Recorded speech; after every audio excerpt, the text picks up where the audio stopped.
سبق پھر پڑھ صداقت کا، عدالت کا، شجاعت کا۔ السلام علیکم ورحمۃ اللہ، میں ہوں یاسر ندیم الواجدی۔ آج کی اس ویڈیو کا مقصد ایک بہت اہم مسئلے کی طرف توجہ دلانا ہے اور اس تعلق سے آپ حضرات کے ساتھ گفتگو کرنی ہے۔ خبر آ رہی ہے کیرلا سے کہ وہاں پر ایک عورت نے مردوں کو جمعہ کی نماز پڑھائی ہے۔ کم و بیش 70-80 مرد اس جماعت میں شریک ہوئے اور اس عورت کے پیچھے انہوں نے نماز پڑھی۔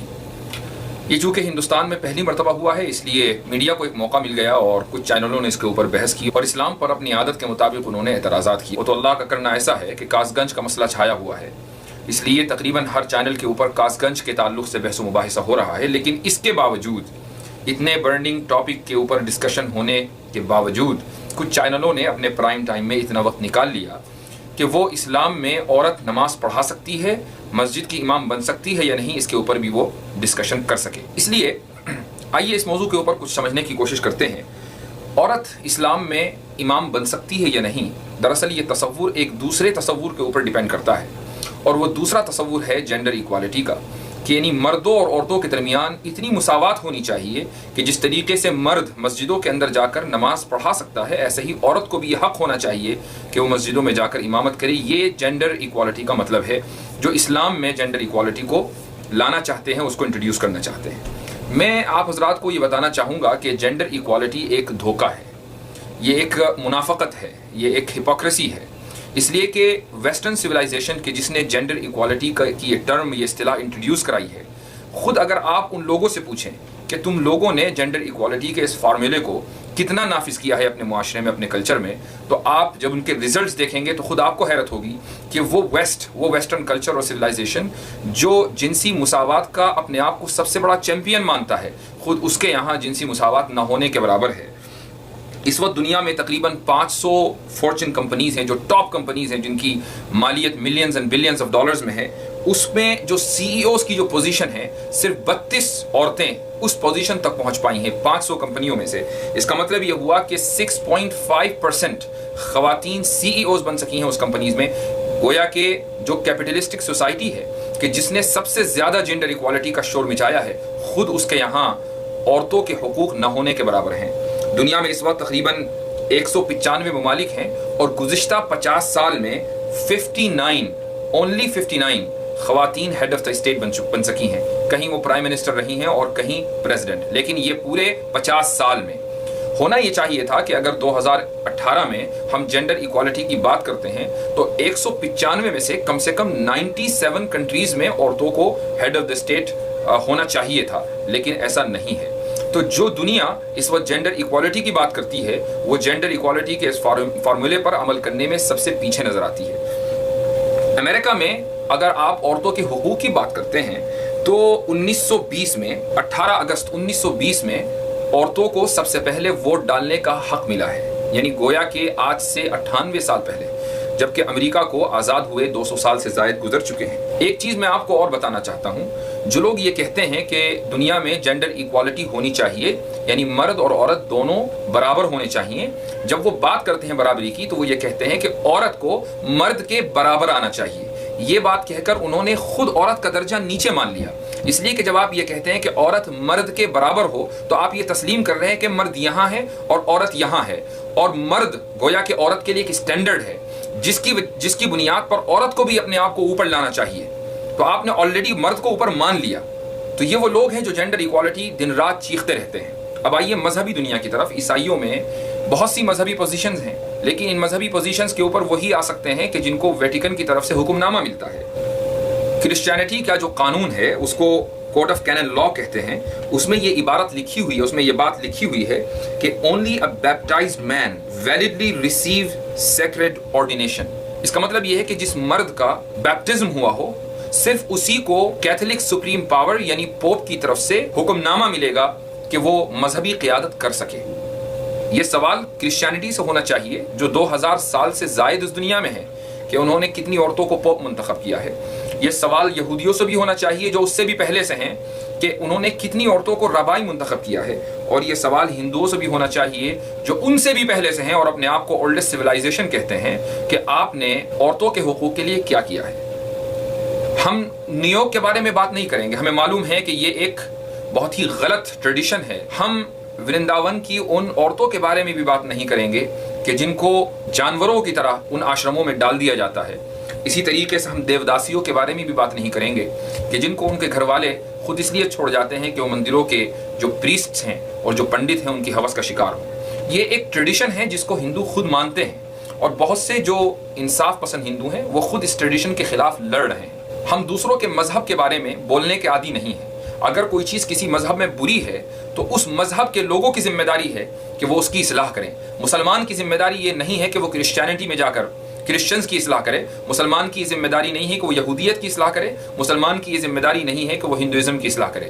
اگر کوئی چیز ہندوؤں کے یہاں غلط ہے تو اس کے ذمہ دار وہ خود ہیں، اور اگر کرسچنز کے یہاں کوئی چیز غلط ہے تو اس کے یہاں اس میں ریفارم لانے کے ذمہ دار وہ خود ہیں۔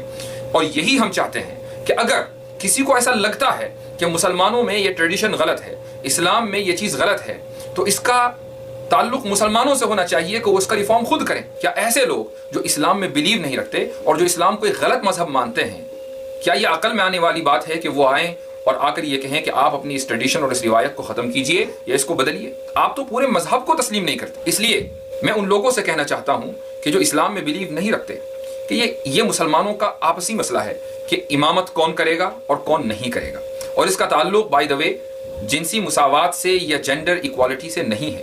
جینڈر ایکوالٹی ایک دھوکہ ہے۔ جن لوگوں نے اس ٹرمینالوجی کو کوئن کیا ہے، جن لوگوں نے اس ٹرمینالوجی کو بنایا ہے، وہ خود اس میں بلیو نہیں رکھتے۔ ہاں، اسلام جینڈر جسٹس میں بلیو کرتا ہے، اور ہندوستان کے کانسٹیٹیوشن میں آرٹیکل 15A میں بھی سوشل جسٹس کا ذکر ہے، یعنی جینڈر جسٹس کا۔ جینڈر ایکوالٹی کا ذکر کانسٹیٹیوشن میں نہیں ہے۔ جن لوگوں نے کانسٹیٹیوشن بنایا تھا یہ بات ان کو بھی معلوم تھی کہ یہ پاسبل ہی نہیں ہے کہ دو جینڈرز کے درمیان، مرد اور عورتوں کے درمیان 100% ایکوالٹی ہو جائے، یہ پاسبل ہی نہیں ہے۔ اب آئیے سمجھتے ہیں کہ کیا واقعی اسلام میں ایک عورت امام نہیں بن سکتی؟ تو اس کا جواب یہ ہے کہ نبی کریم صلی اللہ علیہ وسلم کے زمانے میں آپ علیہ الصلاۃ والسلام مسجد نبوی میں خود امامت کرتے تھے۔ تو یہ کہا جا سکتا ہے کہ جب آپ خود امام تھے تو کسی دوسرے کو بھی امامت کا حق نہیں تھا، چاہے جائے کہ ایک عورت امامت کرتی۔ لیکن اس کے علاوہ مدینے میں تقریباً 9 مساجد تھیں جہاں کے اپنے اپنے امام تھے۔ تو اگر کہیں بھی اس بات کی گنجائش ہوتی کہ ایک عورت امامت کر سکتی ہے تو آپ صلی اللہ علیہ وسلم کسی ایک مسجد میں کسی عورت کو متعین کر دیتے کہ یہاں کی امامت وہ کرے گی۔ ایسا نہیں ہوا۔ اس کے علاوہ صحابہ کرام رضی اللہ عنہم کے زمانے میں اسلام صرف مدینے تک یا مکے تک محدود نہیں رہا، بلکہ پورے جزیرۃ العرب میں پھیل گیا، اور اس کے علاوہ جزیرۃ العرب سے باہر نکل گیا۔ ہزاروں مسجدیں اس زمانے میں بنی ہیں، لیکن کسی ایک مسجد میں بھی عورت کو امام نہیں رکھا گیا۔ ہمارے لیے جو چیز دلیل بن سکتی ہے وہ ہے یا تو قرآن یا پھر حدیث، اور اگر قرآن اور حدیث میں نہ ہو تو ہم اس بات کو ایکسیپٹ کر سکتے ہیں کہ صحابہ کرام کے زمانے میں کیا چیز ہوئی۔ لیکن عورت کا امام بن جانا نہ تو قرآن سے ثابت ہے۔ ابھی ٹرپل طلاق کے مسئلے میں جتنے بھی لبرلز ہیں وہ چیخ چیخ کر کہہ رہے تھے کہ ٹرپل طلاق کا ذکر قرآن میں نہیں ہے، تو ہم ان سے یہ پوچھنا چاہیں گے کہ کیا عورت کی امامت کا تذکرہ قرآن میں ہے؟ اگر قرآن میں نہیں ہے تو پھر آپ کہاں سے لے کر آئے؟ حالانکہ ہم اس بات کے ماننے والے ہیں کہ یہ ضروری نہیں ہے کہ کسی مسئلے کا یا کسی حکم کا ذکر قرآن میں ہو، بلکہ حدیث میں بھی ہو سکتا ہے، اور حدیث میں عورت کی امامت کا تذکرہ نہیں ہے۔ ہاں، ایک حدیث ضرور ہے، اس کے تعلق سے بہت کنفیوژن پایا جاتا ہے۔ نبی کریم صلی اللہ علیہ وسلم کے زمانے میں ایک صحابیہ تھی جن کا نام تھا ام ورقہ۔ آپ صلی اللہ علیہ وسلم ان کے گھر گئے، وہاں آپ نے خود ان کے ایک غلام کو، ایک سرونٹ کو مؤذن متعین کیا اور ان کو اجازت دی کہ وہ اپنے گھر والوں کو نماز پڑھا سکتی ہیں۔ یہ ایک حدیث ہے، اور اس حدیث کا درجہ بہت سے محدثین اور جو حدیث کے ایکسپرٹس ہیں ان کے نزدیک یہ ہے کہ یہ حدیث ایکسیپٹیبل ہے۔ لیکن سوال یہ ہے کہ گھر والوں سے مراد کون ہے؟ چونکہ گھر والے جتنے تھے مرد، وہ تو مسجدوں میں جا رہے تھے نماز پڑھنے کے لیے، فرض نماز مسجدوں میں ہوتی تھی، اور اس زمانے میں شاید ہی کوئی مسلمان ایسا ہوتا ہو جو گھر میں نماز پڑھتا ہو۔ سارے مسلمان مسجد نبوی میں یا اپنے محلے کی مسجدوں میں جاتے تھے۔ تو آپ صلی اللہ علیہ وسلم نے ام ورقہ کو اپنے گھر میں نماز پڑھانے کی جو اجازت دی ہے وہ کن لوگوں کے لیے دی ہے؟ یہی روایت، یہی حدیث سنن دارقطنی میں بھی آئی ہے، اور اس میں ایک لفظ کا اضافہ ہے، اور اس اضافے نے اس پورے مسئلے کو کلیئر کر دیا۔ اس میں یہ بات آئی ہے کہ آپ صلی اللہ علیہ وسلم نے ام ورقہ کو اپنے گھر کی یعنی محلے کی عورتوں کو نماز پڑھانے کی اجازت دی ہے، اور فقہ میں یہ مسئلہ لکھا ہوا ہے کہ اگر کوئی عورت عورتوں کو نماز پڑھائے تو اس میں کوئی حرج نہیں ہے، بہت سے فقہا اس کی اجازت دیتے ہیں، اور ام ورقہ کی حدیث اس کے لیے دلیل بن سکتی ہے۔ لیکن یہ کہنا کہ ایک عورت مردوں کی امامت کرے اور یہ اس کو آپ حدیث سے ثابت کریں، یہ چیز بالکل غلط ہے۔ اب میں آپ کو دوبارہ جو جینڈر ایکوالٹی کا مسئلہ ہے اس پر لے کر چلتا ہوں۔ اگر آپ یہ کہتے ہیں کہ نہیں، ہم اسلام کے اندر بھی جینڈر ایکوالٹی لے کر آئیں گے. ہر چیز برابر سرابر ہونی چاہیے, چونکہ اگر آپ برابری کو سپورٹ نہیں کرتے اس کا مطلب یہ ہے کہ آپ ڈسکریمنیشن کر رہے ہیں, آپ ریسسٹ ہیں, آپ کسی ریس کے خلاف جا رہے ہیں, کسی نسل کے, کسی جینڈر کے اور جنس کے خلاف جا رہے ہیں.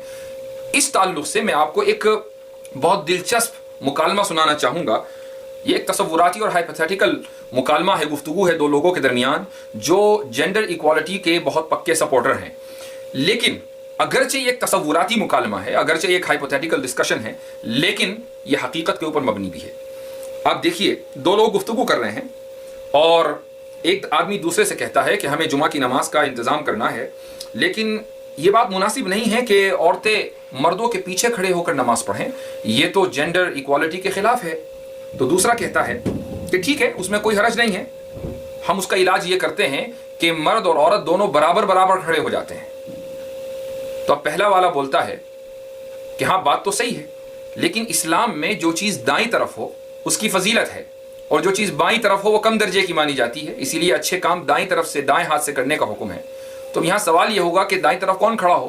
اگر مرد کھڑا ہوگا اور عورت بائیں طرف کھڑی ہوگی تو یہ بھی ایکوالٹی کے خلاف ہے, اور اگر عورت کو دائیں طرف کھڑا کر دیا تو مردوں کی طرف سے احتجاج ہوگا کہ ایکوالٹی کے خلاف ہوا. تو اس کے بارے میں کیا کرنا چاہیے؟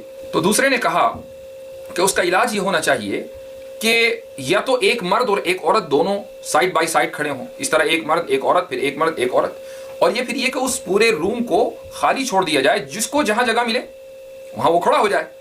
یا آپس میں نماز کے تعلق سے گفتگو ہو رہی ہے. تو پہلا بولا کیا بات تو صحیح ہے, لیکن پھر امام کا کیا کریں؟ امام تو مرد ہی ہوتا ہے. تو دوسرا بولا کہ نہیں کوئی بات نہیں, امام اس مرتبہ عورت کو لے لیں گے, عورت نماز پڑھا لے گی. تو اس طریقے سے یہ شکایت بھی دور ہو جائے گی کہ اسلام میں جینڈر ایکوالٹی نہیں ہے. تو اب پہلا بولتا ہے ٹھیک ہے, اگر ہم ایک عورت کو امام کے طور پر لے آتے ہیں تو پھر ٹرانسجینڈرز کو بھی تو شکایت ہو سکتی ہے, اور ان لوگوں کو بھی شکایت ہو سکتی ہے جن کا کوئی جینڈر نہیں. تو پہلا شخص بولتا ہے کہ اس کا علاج یہ ہے کہ ہم روٹیٹ کریں, کہ ایک جمعہ میں ہم مثلاً مرد امام کو لے کر آئیں, پھر دوسرے جمعہ میں ہم ایک عورت امام کو لے کر آئیں, تیسرے جمعہ میں ہم ایک ٹرانسجینڈر کو لے کر آئیں, اور چوتھے جمعہ میں ہم نان جینڈر کو لے کر آئیں. اس طریقے سے سارے مسائل کا حل ہو جاتا ہے. اب پھر جو دوسرا شخص ہے وہ بولتا ہے کہ یہ سب چیزیں سمجھ میں آ گئیں, دو جینڈرز کے درمیان ایکوالٹی ہے, یہ سمجھ میں آ گئی, لیکن یہ بات قطعاً سمجھ میں نہیں آنے والی کہ ہم سعودی عرب کی طرف رخ کر کے نماز پڑھیں. یہ تو گویا کہ ہم نے 195 ملکوں میں سے ایک ملک کو ہم نے ترجیح دی, فضیلت دی. یہ کیا بات ہوئی؟ جو 194 ملک ہیں, کیا انہوں نے کوئی جرم کیا ہے؟ یہ تو ان کے خلاف ڈسکریمنیشن ہو گیا. تو پہلا شخص بولتا ہے کہ ہاں یہ بات واقعی سنجیدگی سے سوچنے کی ہے, چلو ایسا کرتے ہیں کہ اس کو بھی روٹیٹ کر لیتے ہیں, کہ ایک جمعہ میں کسی ایک طرف رخ کر کے نماز پڑھیں گے, دوسرے جمعہ میں کسی دوسرے طرف رخ کر کے نماز پڑھیں گے. پھر ایک شخص بولتا ہے کہ چلو یہ بھی کر لیا, لیکن نماز تو عربی میں ہوتی ہے. یہ کیا بات ہوئی کہ ہم صرف عرب کو پریفرنس دیں, ان کی زبان کو پریفرنس دیں؟ دنیا میں ہزاروں دوسری زبانیں ہیں, یہ بھی تو ڈسکریمنیشن ہے, یہ بھی تو ایکوالٹی کے خلاف ہے. تو دوسرا بولتا ہے کہ ہاں اس کا علاج یہ ہے کہ نماز ہم ایسے اماموں کو تلاش کریں جو نماز کسی بھی زبان میں پڑھا سکتے ہوں, کبھی اردو میں پڑھا دیں, کبھی انگریزی میں پڑھا دیں, کبھی عربی میں پڑھا دیں, اور کبھی سواحلی میں پڑھا دیں, کبھی فرینچ میں پڑھا دیں. الگ الگ زبانوں کے اندر نماز ہونی چاہیے. اب یہاں پر دونوں لوگوں کے درمیان اتفاق ہو گیا کہ ہاں یہ بات صحیح ہے, اس طریقے سے کسی کے خلاف بھی ڈسکریمنیشن نہیں ہوگا. لیکن ان میں سے ایک کے دماغ میں فوراً یہ بات آئی کہ اگر ہم ڈسکریمنیشن کے خلاف لڑ ہی رہے ہیں تو دنیا میں صرف مسلمان تو رہتے نہیں, دنیا میں تو مسلمان بھی ہیں, غیر مسلم بھی ہیں, ہندو بھی ہیں, کرسچنز بھی ہیں, اور یہودی بھی ہیں, مختلف اقوام اور مختلف مذاہب کے ماننے والے ہیں, اور نماز صرف ہم اللہ کے لیے پڑھتے ہیں اور صرف مسلمانوں کے لیے. یہ تو ان لوگوں کے خلاف ڈسکریمنیشن ہے جو اسلام میں یقین نہیں رکھتے, تو وہ کیسے نماز کے اندر شامل ہوں؟ تو دوسرے نے فوراً یہ سجیشن دیا کہ اس کا طریقہ یہ ہے کہ ان کے مذہب کی جو چیزیں ہیں وہ بھی ہم اپنی نماز میں لے لیں, اور اس طریقے سے جب نماز شروع ہوگی تو وہ لوگ بھی اپنا اپنا سا ان کو کچھ احساس ہوگا, اور وہ لوگ بھی نماز میں شامل ہو جائیں گے. تو جب جینڈر ایکوالٹی کی بات آتی ہے تو صرف جینڈر ایکوالٹی پر بات نہیں رکنی چاہیے, بلکہ بات آگے پڑھنی چاہیے, بات ریس ایکوالٹی تک بھی جانی چاہیے, لینگویج ایکوالٹی پر بھی جانی چاہیے, اور اس کے بعد ریجنل ایکوالٹی پر بھی بات ہونی چاہیے. جب ایکوالٹی پر بات کرنی ہے تو پھر ہر چیز کے درمیان مساوات ہو اور ہر چیز کے درمیان برابری ہو, اور یہ دنیا کے اندر ممکن نہیں ہے. اسلام اس لیے جینڈر ایکوالٹی پر نہیں بلکہ جینڈر جسٹس پر بلیو کرتا ہے, اور وہ اس طریقے سے کہ مرد کو جو اس کے کرنے کے کام ہیں وہ دیے گئے ہیں, اور عورت کو اس کی صلاحیت اور اس کے اعتبار سے کام دیے گئے ہیں, اور مرد کے جو کام ہیں ان کو کر کے وہ عورت کے اوپر فضیلت حاصل نہیں کر لیتا, اور عورت کے جو کام ہیں وہ ان کو کر کے مرد سے بہتر نہیں بن جاتی. دونوں کی الگ الگ ذمہ داریاں ہیں, اللہ سبحانہ و تعالیٰ فرماتے ہیں وَلَا تَتَمَنَّوْا مَا فَضَّلَ اللَّهُ بِهِ بَعْضَكُمْ عَلَى بَعْضٍ لِلرِّجَالِ نَصِيبٌ مِّمَّا اكْتَسَبُوا وَلِلنِّسَاءِ نَصِيبٌ مِّمَّا اكْتَسَبْنَ تم کسی ایسے کام کی تمنا مت کیا کرو کہ جس میں اللہ نے تم میں سے بعض کو دوسرے بعض کے اوپر فضیلت اور فوقیت دی ہوئی ہے. مردوں کے لیے ان کے اعمال کا حصہ ہے اور عورتوں کے لیے ان کے اعمال کا حصہ. اللہ سبحانہ و تعالیٰ نے یہ بات کلیئر بتا دی ہے اس سورت میں، سورہ نساء آیت نمبر 32. تو جب عورتوں کی ذمہ داری امام بننا نہیں بلکہ اماموں کو تیار کرنا ہے. اب اگر عورت یہ چاہے کہ میں اپنی ذمہ داری کو چھوڑ کر 5 وقت مسجد میں جا کر نماز کی امامت کروں تو یہ پریکٹیکلی اس لیے پاسبل نہیں ہے کہ پھر قوم کو امام ملنا مشکل ہو جائیں گے. اور یہ بھی یاد رکھیے کہ اسلام میں نماز صرف سنڈے کو یا منڈے کو نہیں ہوتی بلکہ روزانہ دن میں 5 مرتبہ ہوتی ہے. اور ایک عورت اگر ہیلدی ہے تو وہ ہر مہینے اس کو منتھلی سائیکل بھی آنا ہے اور اس دوران وہ نماز نہ پڑھا سکتی ہے اور نہ پڑھ سکتی ہے، اور اس کا حل کسی کے پاس نہیں ہے. اس لیے جو لوگ اس جینڈر ایکوالٹی کے چکر میں پڑ رہے ہیں ان کو سمجھنا چاہیے کہ وہ ایک دھوکے کے پیچھے جا رہے ہیں اور کسی بھی مذہب نے اس دھوکے کو قبول نہیں کیا ہے. ہاں، جن لوگوں کو ریفارم کا شوق ہے میں ان سے کہنا چاہوں گا کہ پہلے وہ اپنے گھر سے شروع کریں اور اس کے بعد دوسروں کی فکر. سبق پھر پڑھ صداقت کا، عدالت کا، شجاعت کا، لیا جائے گا تجھ سے کام دنیا کی امامت کا. سبق پھر پڑھ صداقت